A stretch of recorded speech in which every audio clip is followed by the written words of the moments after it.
Man ir bail pieaugt. Mūsdienās 85% jauniešu uztraucas par savu nākotni. Lielākā daļa arī uztraucas par to, kur mācīsies un ko mācīsies.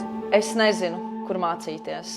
Es darīšu to, ko grib man vecāki. vai vispār šim visam ir jēga? Vēlos standarta darbu. Kas man Es gribu sagādā? stabilu dzīvi. Standarta Mani darbu, nekas kur neinteresē. Man ir bail Kas? pieaugt. Es Jā, nezinu, es darīšu kur to, mācīties. Es arī esmu bijusi jūsu vietā. Kas man palīdzēja mazināt šo stresu un šīs nedrošības sajūtas par nākotni, bija vairākas lietas. Viena no tām lietām bija karjeras konsultanta apmeklējums. Nodrošināt regulāras tikšanās ar karjeras konsultantiem, karjeras dienas un testus, lai palīdzētu izprast intereses un iespējas. Emocionālais atbalsts arī ir ļoti svarīgs.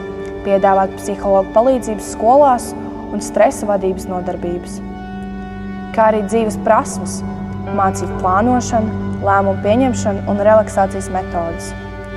Vecāku iesaiste ir ļoti svarīga. Iedrošināt vecākus atbalstīt bērnu lēmumus un radīt drošu vidi mājās. Pozitīva domāšana, akcentēt skolēnu stiprās puses un motivēt ar veiksmes stāstiem. Man Ir Bail pieaugt.